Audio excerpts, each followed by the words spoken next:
Hi, everybody. I'm George Siegal. Welcome to the Tell Us How to Make It Better podcast.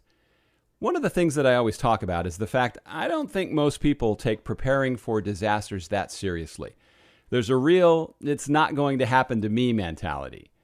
The machine for recovering from disasters seems to keep on going, but doing things in advance to either protect our homes or do things to make recovery easier doesn't get the same attention. Now, my guest today is Jeff Donaldson. Jeff is the principal researcher at Preparedness Labs, Incorporated. He conducts research into emergency preparedness at all levels of government, specializing in the creation, delivery, and acceptance of online preparedness messaging. He says there are important things we should all be doing that would make recovering from a disaster a much smoother process. I'm George Siegal, and this is the Tell Us How to Make It Better podcast. Your home is probably your biggest investment, and every week we show you warning signs and solutions to help you protect it. Tell Us How to Make It Better is partnering with the Preparedness Lab, the home for podcasts, webinars, and training in the field of emergency and disaster services. Jeff, thank you so much for joining me. It's a pleasure to be here. It's a privilege. Thank you.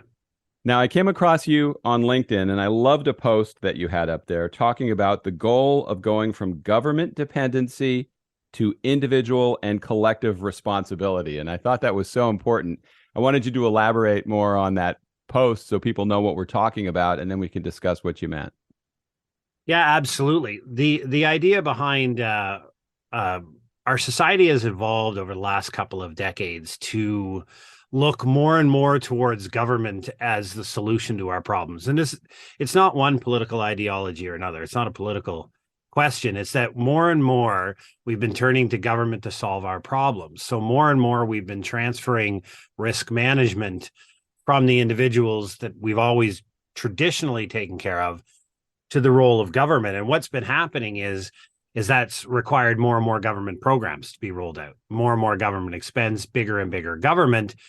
And I'll be frank, we haven't solved any problem in society by adding more layers of bureaucracy. It's been unsuccessful. But at the same time we've done that, we have collectively moved away from what we used to operate in was community-centric. We used to have a very well-connected, strong, established neighborhoods and communities that thrived, they worked together, they socialized, to more and more of an individualistic style approach to problems. If I can't solve it, I'm going to look to the government. Rarely nowadays do we say, if I can't solve this problem or address it in an appropriate fashion, I don't look to my community for assistance and those around me. I look to my government. And we used to do that. And my argument is that we need to start moving back to the idea of individual, and if that's not appropriate, community reactions to problems, vice looking for a government-centric response. Well, perhaps the most important message in my documentary film, which is called The Last House Standing, was to tell people you are your own best advocate. You're responsible for looking out for yourself. How do you think we've gotten so far away from that, where people now are so dependent on either looking for somebody to blame, looking for somebody to take responsibility? Where did that all turn?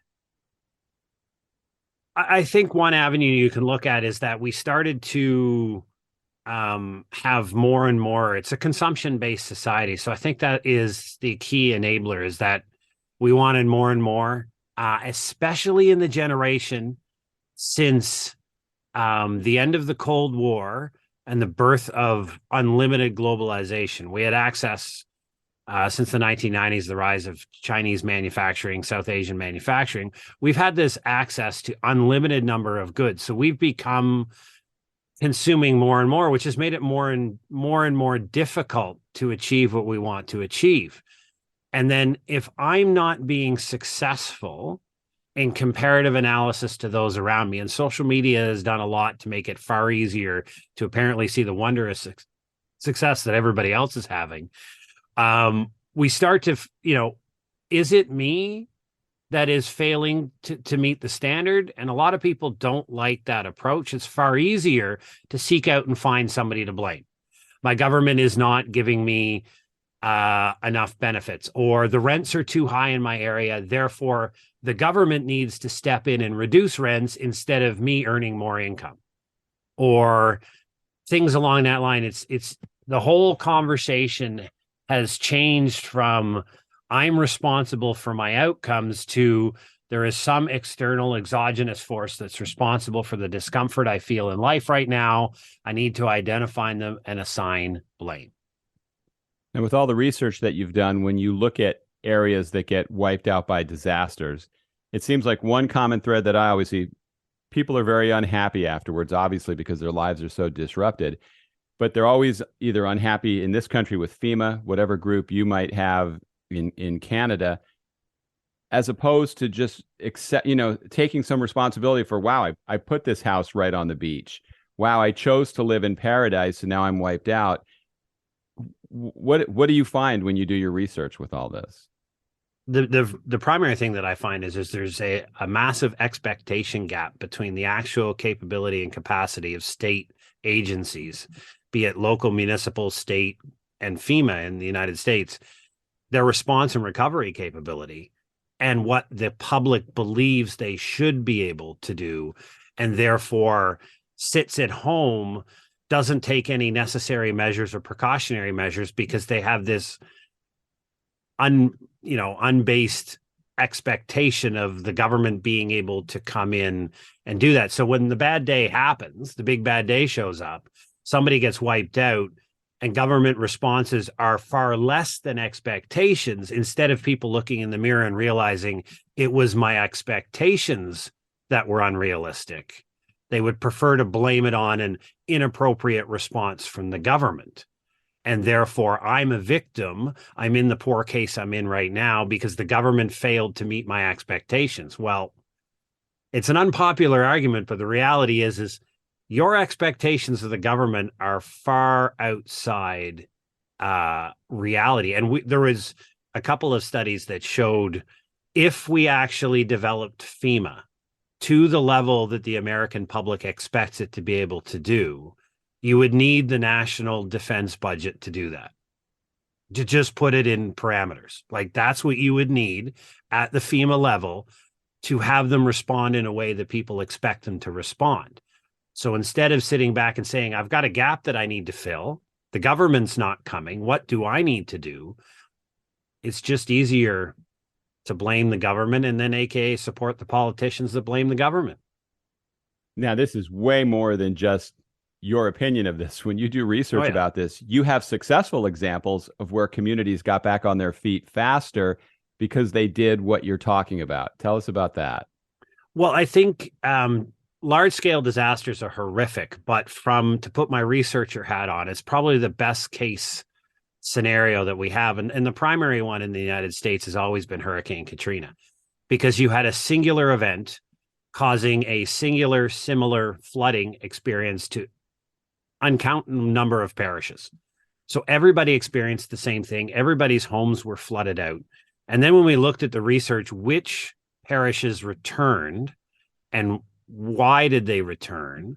The initial response is always, oh, it's the rich people that came back because they could afford to. Well, in fact, it wasn't. It wasn't tied to individuals' financial capability. It was tied to the connectiveness and the strength of the community. The community wanted to return because their sense of place mattered, their neighbors mattered, the relationship to their community, the community organizations, their faith groups, the stakeholders. They had a tie there and they wanted to go back and they wanted to rebuild, and they worked together through their pre-established community organizations, and those parishes returned faster.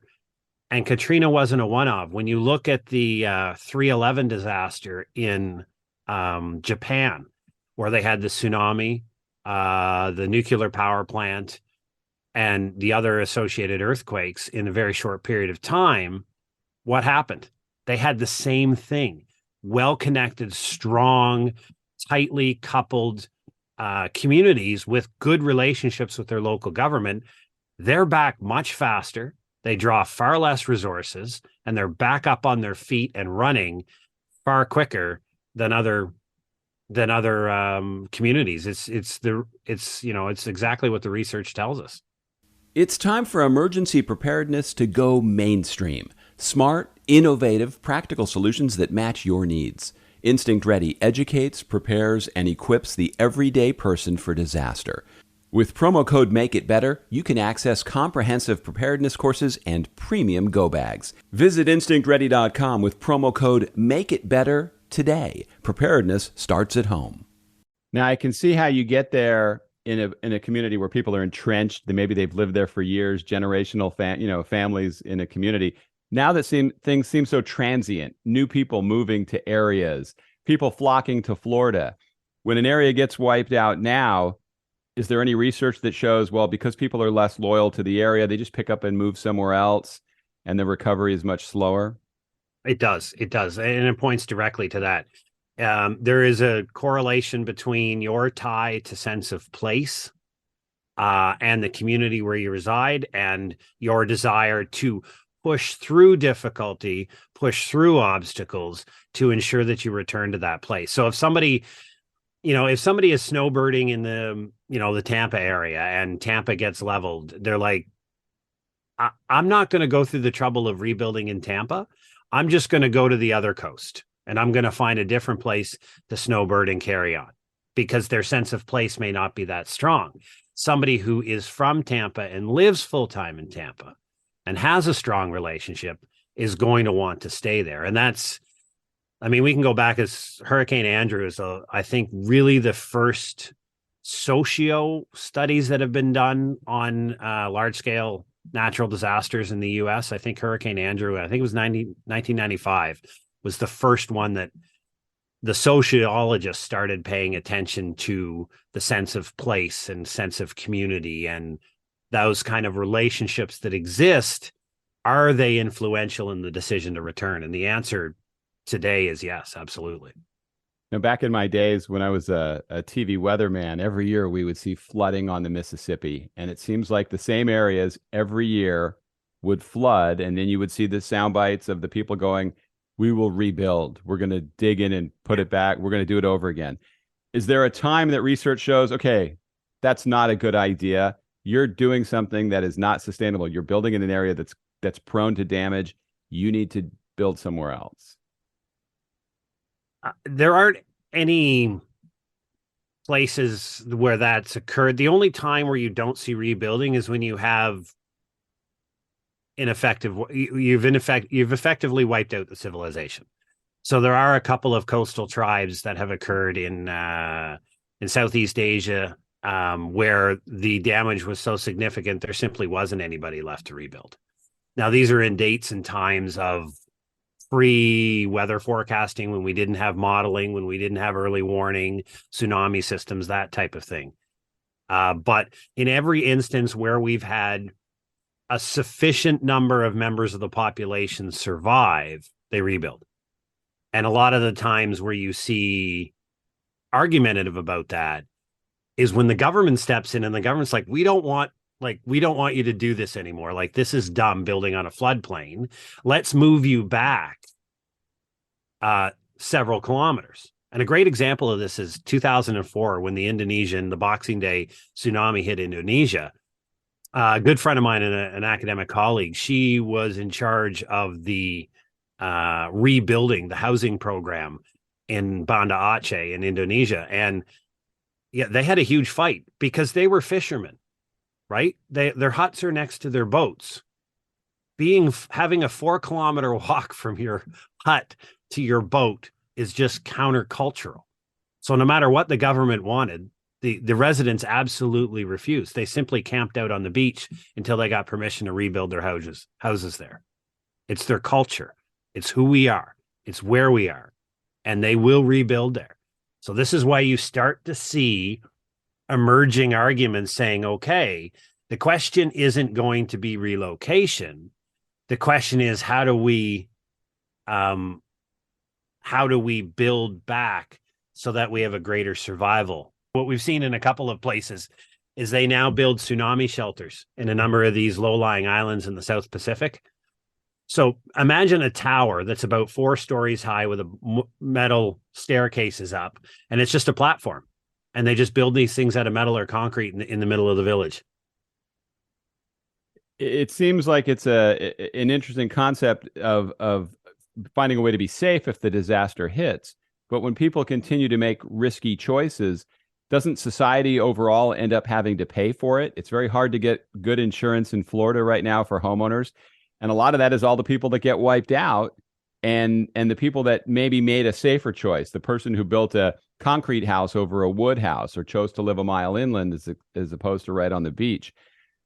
How does that settle? Why is one person responsible for paying for somebody else's paradise? Because we don't make it prohibitive to rebuild.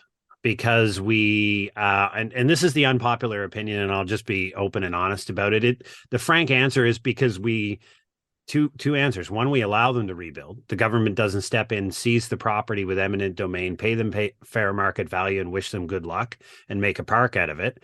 And the second reason is you bail them out. Federal funding shows up for flood victims. Just cancel the federal funding for flood victims. You won't have people rebuilding in a flooded plain. If there's no flood insurance available federally, full stop, in flooding prone areas, and you're absolutely on your own, so build your mansion. If it goes under, you're on your own, then people won't build there. But as long as there is going to be some sort of financial bailout, somebody still has an incentive to rebuild on that location, right? I mean, that's the unpopular, blunt answer. That's how you stop it. And in some areas, they do come in and say, you know what? We're done with this flooding. We're going to use eminent domain. We're going to seize your property. We're paying you fair market value, no problem. And then we're going to take all these homes on the beachfront and we're going to turn it into a park for the state because it's stupid to build homes there. Yeah, you don't see that much here in this No. country. I grew up in Southern California, and there was an area between Marina del Rey and the airport. It was like a basin, a river basin, a floodplain. And it used to be just wide open and empty. And I asked a realtor, how come this hasn't been developed yet? And they said, that's a floodplain. It floods when it rains here. They'll never build. Now it is 100% developed with condominiums and shopping and all these things. And that has to be insane. You've now developed in an area that you said was a floodplain, in an area that has flooding almost any time it rains. That thinking is insane to me. And it only makes sense. It only makes sense if somebody's going to bail you out. It's the same argument for the bank system. It only makes sense to use improper leverage ratios in a bank when you know mom and dad are going to come pay the bill when you screw up, right? I mean, that's why banks make crazy decisions, because the government won't let them fail. And it's the same thing. You build a condo building and you can sell condos, and people buy condos knowing that the government will come and give me a great rescue package, or at least a pretty reasonable rescue package when disaster hits. If the government would just stop doing that, people wouldn't buy condos in floodplains because they couldn't buy insurance from the market. The market would tell them we're not going to sell it to you. The government's not going to give you a penny, and you'd be ludicrous to make that investment. But we're not willing to make those important, gutsy, unpopular calls. We're just not. So then let's just pivot back to what you're talking about. How do we now foster greater development in the community so people say, okay, I'm here, I'm in, and then when the disaster hits, they do what you say. It's easier to rebuild. So if you work backwards and you look at communities that have far greater outcomes, and we're just not marginally better outcomes, we're talking significantly better outcomes post-disaster, all you have to do is you work back and see, what did they do? Well, what they did is they first created a strong community. So community organizations, community centers. Do you know your neighbor? Do you know everybody that's on your street? That takes a couple of people to grab a hold of leadership positions and start advocating for things that matter in the community. People flock to leaders who advocate. You build strong community.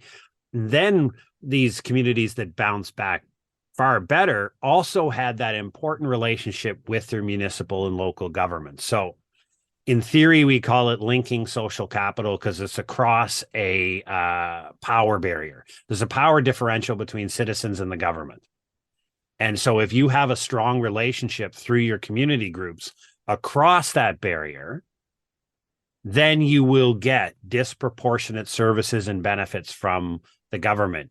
You're closely linked. The government cares about you. They know about you. You have a strong relationship. These are what the communities did, because then what you have is people who work together going, hey, listen, it flooded last time. I'm not letting you respond that way anymore.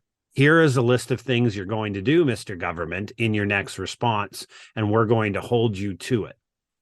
Right? When you have a group of citizens who are advocating for something, they get closer to their outcome. When you have a group of citizens who whine and complain about the government, they don't get better outcomes from government.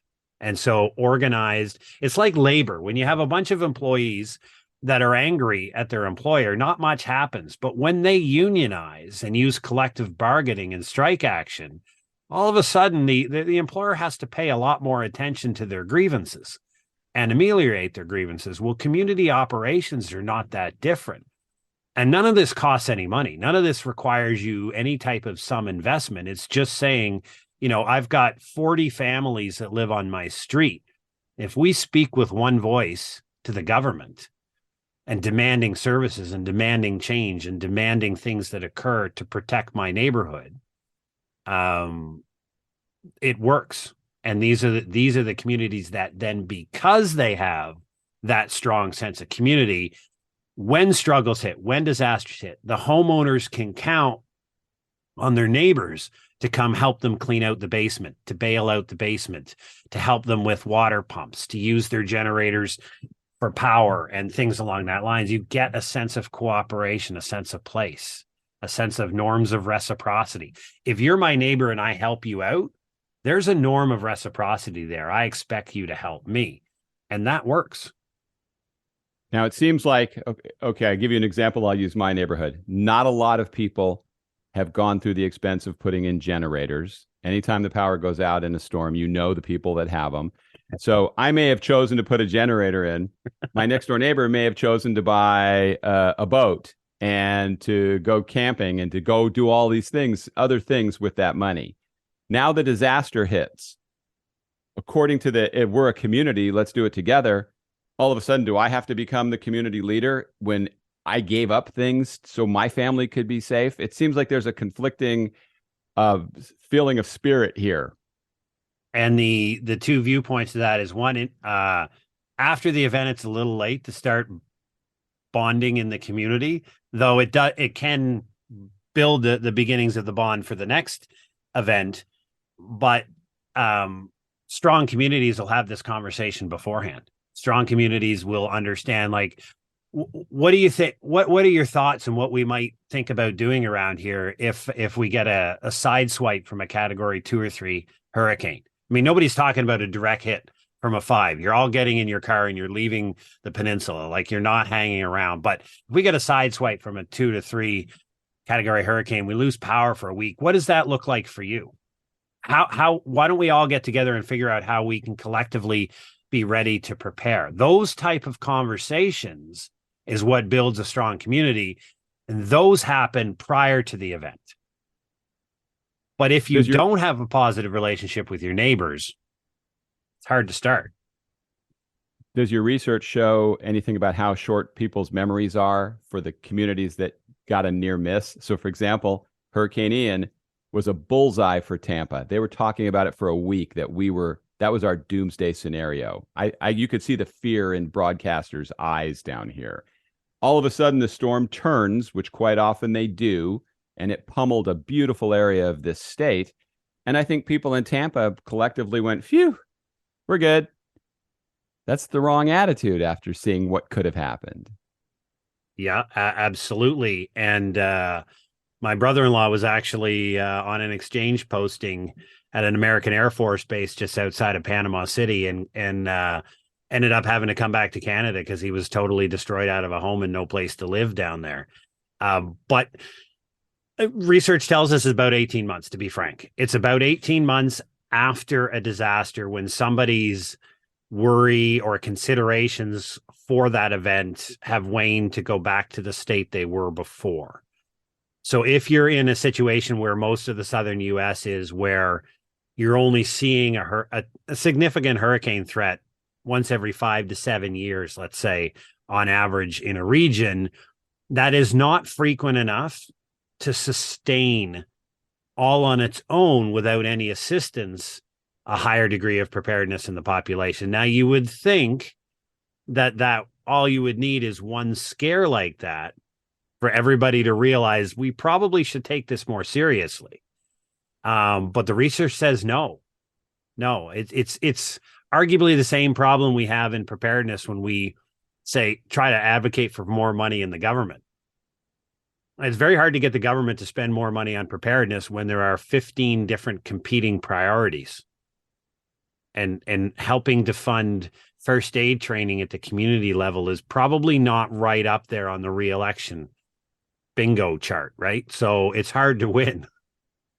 I would argue 18 months sounds way longer. I mean, I think people here, and I'm just talking for just people in my immediate circle, were like, I mean, they just went on. Like Floridians almost seem like the people in New Orleans that go out on Bourbon Street and party when the hurricane's coming, because they're just used to living with that and aren't worried about the fear. But we have enough evidence to show what happened. Almost everybody here has been to Sanibel Island or has been to Fort Myers, and they see that paradise just completely obliterated. Yeah. I don't know how you get a better wake-up call than that. Because it's not happening in my backyard, and I don't physically see it and experience it.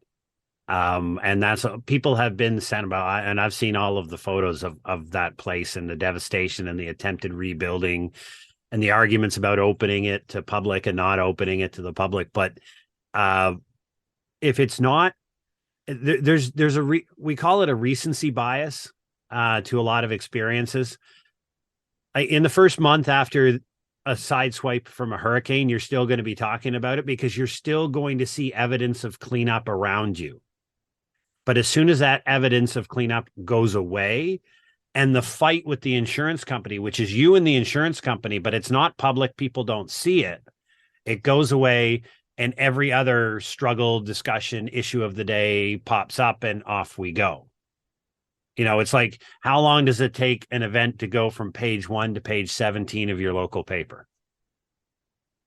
It's the same thing. It's recency bias. People don't want to read about insurance claims from a hurricane 6 months ago.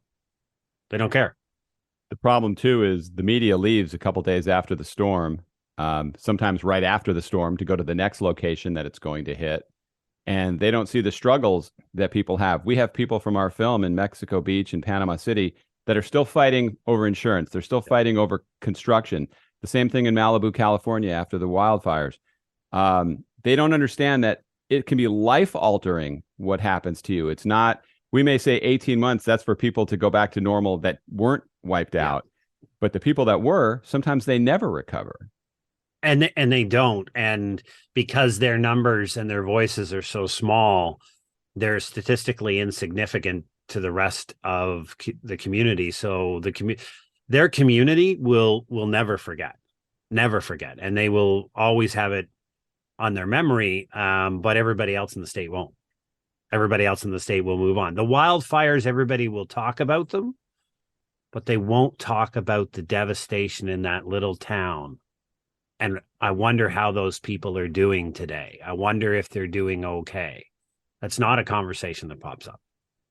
There was a good documentary made about Paradise, California. I think it was Ron Howard and his team, where they followed a bunch of families around for a year afterwards. And the incidences of divorce, of people that were out of jobs, that their lives were completely ruined. Absolutely heartbreaking to see, because we don't really understand the ripple effect of that disaster. Sure, that beachfront hotel might have been wiped out. Now we have to think about all the people that worked there, all their families, where their kids went to school. I mean, it's really overwhelming to think about, and most people don't want to think about it. They probably don't think about it. And they don't. And this is the part of the disaster impact that rarely gets public, but it is very, very closely linked to the recovery of a community. Is, it's not just your home that was leveled, it was your business. You're either the owner of the business or you work somewhere. If your employer gets leveled, your desire to return is directly correlated to your ability to return your kids to school. Is the school reopening? Is your job available? I mean, if none of those things are occurring and you've got to get kids in school in a very short period of time post-disaster, and there is not a solution for that, that hinders a lot of families with young children to come back to the place. So the impacts of disasters just aren't your home, right? You can get an apartment 45 minutes away, and still have a life. The problem is that if you don't have a job and you don't have a kid's school to go to and all of your community organizations are gone and nobody is taking a leadership position to put that back in place, what happens is, without those key critical pieces of infrastructure being reconstructed and built, people don't have a desire to come back, or their desire is far less. They will go to where they can put down roots, and maybe in the back, I hope, I'm going to come back to Tampa in a couple of years when they sort it out. But the reality is they don't. I mean, when we look at the returning populations to Katrina, they didn't come back 3 years later. They just didn't. Those that came back fairly rapidly, rebuilt their communities, were all over the government to get the critical infrastructure up, to not only get the water sewer running, but get the community centers back up, get the schools back up. They came in, and when people flock in, I'm not going to reopen my business if I don't have customers, right? If I'm a business owner and nobody comes back to that parish, why am I going to reopen my fish and chips restaurant? If I don't have customers, what's the point? Right? So those did, but those that went away 3 years, they just didn't come back. Not in any significant measurable numbers. I think people also need to understand that disasters, sadly, they don't just bring out the best in people, the first responders and the heroes that come in afterwards and rescue people that might be stranded or struggling, but it also brings out the lowest of people that then come in and prey on the victims, charging them $10,000 to throw a tarp on their roof, taking their insurance money and saying they're going to help them rebuild their house. I mean, the amount of scams that we encountered were just overwhelming. And so people aren't just dealing with the disaster. Now they have to deal with being victimized by criminals. Yeah. And then, and this is a function of what is your recourse in a free and democratic society short of hunting them down? Your recourse is the court system. Well, if the government doesn't rebuild and reestablish the court system very quickly, or they don't surge capability and capacity into the court system, now you have people that I found Jones Construction, and pardon me if there's a Jones Construction, this isn't against you.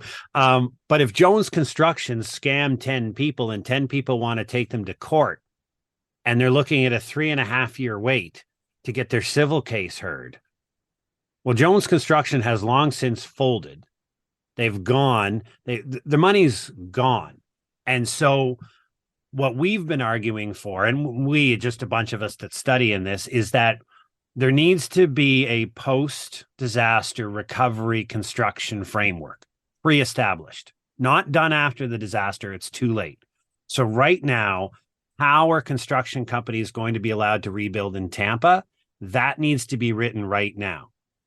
When everything's in peace and calm, you need to have a very strict set of regimented guidelines as to how construction companies are going to be permitted to operate in a recovery situation. That's where the government can work. That's where the government has to come in and set a regulatory framework, because then what you get is people go through a government system to get access to a contractor, and then it's not you and I chasing the contractor when they failed to do something. It's the IRS. And if we know anything about the IRS, they're reasonably successful. And, every big criminal in the United States history, they go down for tax evasion. Every one of them. They get them on tax evasion and racketeering. They don't get them on drug crimes. But that's the kind of work that community organizations can advocate for. Building what we need before we need it. not scrambling around, because you're right, crimes of opportunity will happen and construction companies will show up out of the blue and they'll take deposits and they'll make promises and they'll get rich and they'll disappear. I'm leery of giving anybody a deposit with the way businesses run now, and especially assigning your insurance benefits to somebody. People should never do that. I mean, that is the stories that people that had lost hundreds of thousands of dollars because the insurance now went to that crook. Yeah. And that's just so sad when that happens. So give us something positive. Give us an ultimate takeaway here of what should people be doing right now. Hurricane season's coming up. What should we be doing? What's our number one course of action? I'll give you 2 points. 2 points that are important. One is to build your community. So get to know your neighbors, get to know each other. And once you build a reasonable level of relationship, initiate the discussion about, what do you think we're going to do if something bad happens? What do you think we're going to do? What do you think the best course of action for us is collectively to do if we have a power outage, if we have a flooding situation, if we have a number of homes of wind damage? Do you have a tarp? I have a couple of tarps. Do you have ladders? I have ladders. Why don't we look forward and we can help each other out by doing this? Those type of basic discussions to build that sense of place and that sense of relationship, so that when the bad day happens, you're not trying to buy a tarp because your neighbor's got 3 and you've already had that conversation. But the number one thing I will always say to people who are in a hurricane zone is, it's up to you to have an evacuation plan. Absolutely, unquestionably. And you need to know the destination you're going to now, the exact address. Don't wait to try to think you're going to get yourself a hotel 3 towns over, because they're going to be booked in seconds, if not at triple the price. You need to find a reasonable place that is within a driving distance, friends or relative. And I'll give a prime example for me, and I use this all the time on my podcast, is I have a friend, a good family friend, and we have reciprocal agreements. I can come to his house unannounced with my family. He can come to mine unannounced with his family. We're about 200 kilometers, so about 130 miles apart, 140 miles apart. So we're far enough away that we likely both won't get smoked with the same incident. And we have agreements that we can stay long-term in each other's basements. And so when I have to evacuate, I know exactly where I'm going. I know I'm welcome there. And I know I'll be able to shelter there. So I'm not just jumping in a car and going to some random town I've never been to in the hopes that Motel 6 will be able to put me up. And then I'm feeding cheeseburgers to the family off of cranked up prices everywhere, competing all of this with others. Because then what it allows you to do, like you've talked in podcasts before about the difficulty fighting with insurance companies. Well, wouldn't it be a lot easier if you're sitting in your friend's basement with a cold beer after a nice meal, talking on their phone and through their Wi-Fi and their internet, instead of some random hotel internet fighting with your insurance company, right? You set yourself up for success. This doesn't cost you any money. Your evacuation is largely free and you get to go. And the key with evacuation is always, when they recommend to go, that's the time to go. If you wait until they tell you it's mandatory, it's too late, because you will see those lined, cranked, packed highways. So if somebody says we're putting in a voluntary evacuation order because of an impending hurricane, yeah, go visit your family friend 200 miles away. Spend the weekend at their house. Worst case scenario, you get to have a couple wobbly pops and some steaks on the back deck.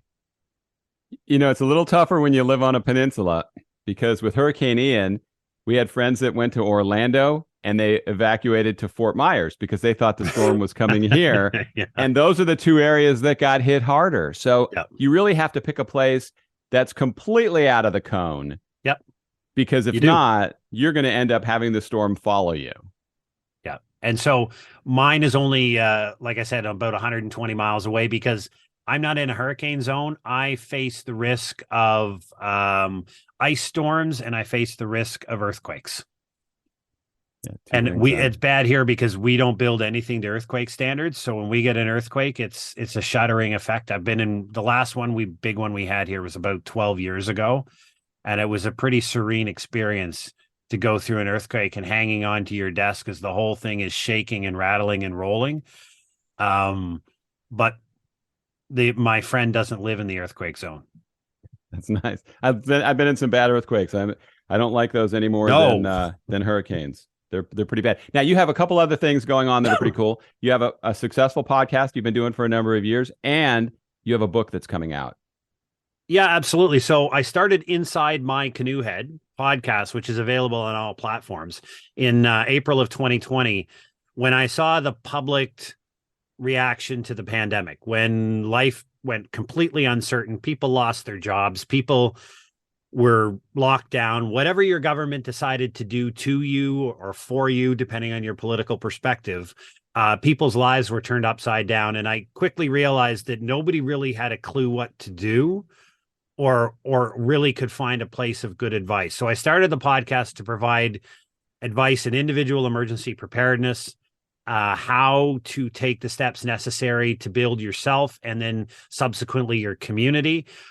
So that's been going on now. We've got, I put the 163rd episode up this morning on preparedness supplies. So, realistically, how do you determine what you need in your house? It's not off a PDF form filler. There's a little process you go through. And then when you find a gap, you identify it. So it's that kind of practical advice to individuals. And the book that we have coming out in a couple of weeks is called Preparedness Simplified. It's basically a quick how-to 40-page ebook that's going to be available on our website, insidemycanoehead.ca, that basically says, hey, listen, the first step is to take care of you, because in zombie land, like they say, the number one thing is cardio, right? So, people fail to realize it, in my humble opinion, that number one thing in preparedness is your physical, your mental, and your financial health. Then you worry about food in your basement.